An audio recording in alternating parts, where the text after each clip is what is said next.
Assalamualaikum warahmatullahi wabarakatuh. Waalaikumsalam.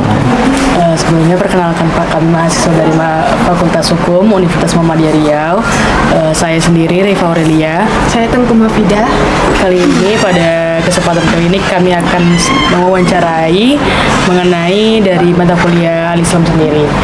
Yang pertama, bagaimana pendapat Bapak terhadap penjatuhan hukum penjara bagi seorang nenek yang mencuri kayu bakar dengan penjatuhan denda terhadap pencurian sepeda motor yang sempat terjadi belakangan ini? Apakah sudah adil hukuman yang telah dijatuhkan oleh hakim? Oke, baik. Terkait dengan seorang nenek yang mencuri kayu bakar kemudian dijatuhi hukuman sanksi oleh pengadilan, terkait dengan hukum di Indonesia apakah sudah adil? Kalau saya menjawab, menurut saya masih belum adil. Kenapa saya katakan demikian?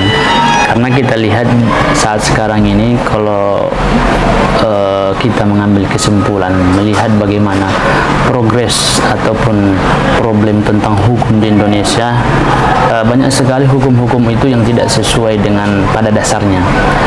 Terkait dengan hukum penerapannya itu menjatuhkan hukuman kepada seorang nenek. Kita melihat dulu apa penyebab dasarnya seorang nenek ini mencuri kayu bakar tersebut.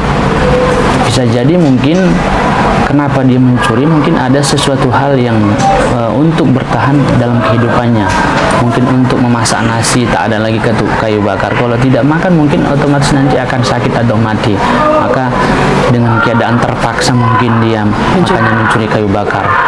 Kita ambil contoh dengan penerapan hukum yang ada di Indonesia ini, apakah sudah ada adil atau tidak.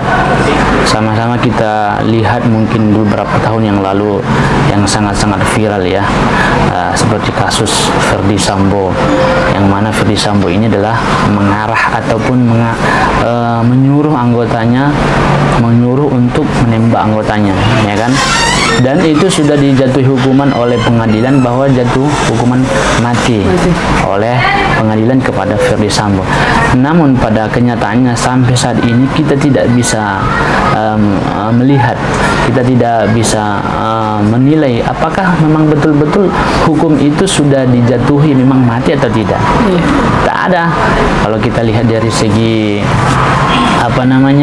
dari segi jabatannya itu sudah sangat tinggi jabatannya. Nah, makanya ada orang-orang Indonesia menyampaikan hukum di Indonesia ini tumpul ke bawah, ya kan, tajam ke atas. Ketika duit ada, maka hukum itu bisa kita beli. Nah, secara inti yang dapat saya sampaikan terkait dengan pertanyaan ini, menurut saya ya, belum adil lah dengan seorang nenek yang dijatuhi hukuman. Apakah tidak ada pertimbangan-pertimbangan dari majelis hakim dan lain sebagainya, atau hal-hal yang perlu diperbaiki misalnya gitu. Itu yang dapat saya jawab. Baik, pertanyaan selanjutnya, bagaimana pandangan Bapak atas prinsip-prinsip etika hukum Islam? Apakah masih relevan untuk diterapkan dalam sistem politik hukum di Indonesia? Oke, ya, prinsip-prinsip etika hukum Islam masih relevan untuk diterapkan dalam sistem hukum positif di Indonesia. Ya, meskipun Indonesia adalah negara yang menganut sistem hukum Islam, hukum campuran maksudnya, hukum Islam di Indonesia memiliki kedudukan sebagai salah satu sumber hukum bersama dengan hukum adat dan hukum positif undang-undang. Apa alasan relevansinya? Yang pertama itu adalah mayoritas di sini adalah penduduknya Muslim. Indonesia ini adalah negara mayoritas penduduk Muslim, ya kan? Sehingga nilai-nilai dan prinsip-prinsip hukum Islam memiliki pengaruh yang sangat kuat dalam kehidupan sosial dan budaya masyarakat. Itu alasan relevansi yang pertama. Yang kedua adalah sumber hukum. Sumber hukum Islam diakui sebagai salah satu sumber hukum dalam sistem di Indonesia, baik secara formal maupun normatif. Ya, yang ketiga adalah prinsip tentang keadilan. Prinsip hukum Islam seperti keadilan, ya, persamaan, kemudian dan kemaslahatan umum sejalan dengan tujuan hukum positif dalam menciptakan keadilan dan ketertiban sosial, ya. Kemudian adaptasi dan integrasi.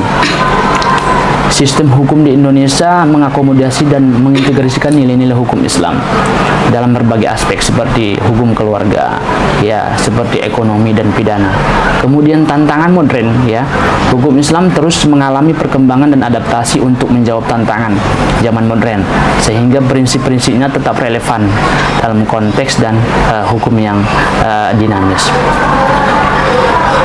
Contoh penerapannya itu kita lihat dalam hukum keluarga. Undang-undang perkawinan dan kompilasi hukum Islam, ya, mengadopsi prinsip-prinsip hukum Islam terkait perkawinan, perceraian dan hak waris.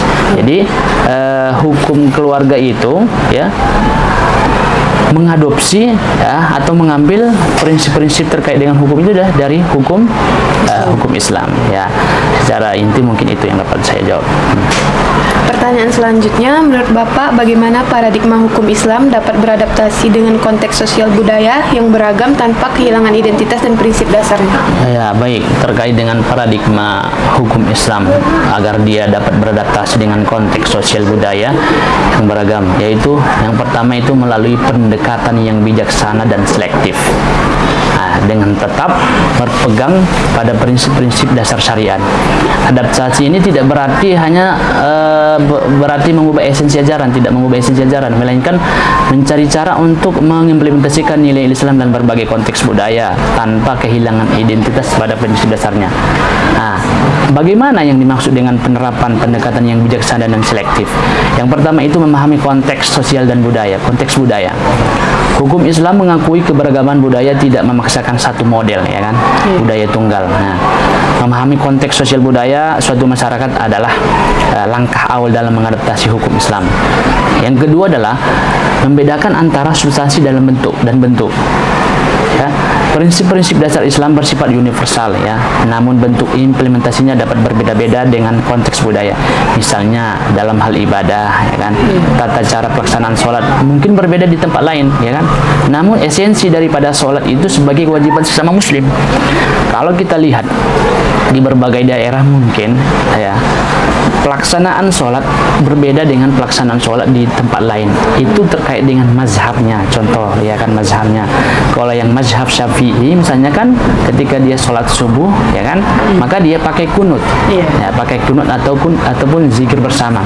Nah, ketika di tempat lain, ya, dia menganut pemahaman yang bukan mazhab Syafi'i, ya, atau mazhab Maliki misalnya, Imam Maliki, maka dia ketika melaksanakan sholat subuh itu tidak pakai kunut, ya, tidak pakai zikir bersama, tetapi intinya adalah, esensinya adalah, ya, esensi sholat itu adalah sebagai kewajiban sesama muslim, ya.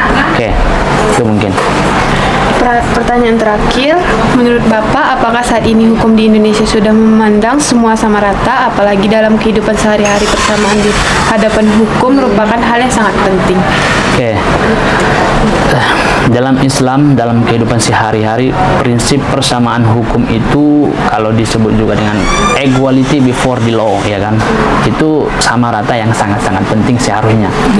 Namun apakah hukum di Indonesia ini memang betul sudah benar-benar sama rata? Kalau saya mungkin jawaban saya belum bisa saya ambil kesimpulan nih, ya kan, apakah sudah sama rata atau tidak.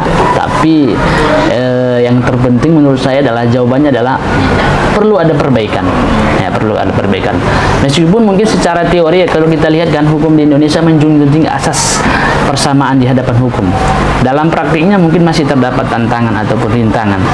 Beberapa faktor seperti status sosial, ekonomi, ya kan, dan akses terhadap keadilan dapat memengaruhi bagaimana hukum ditegakkan.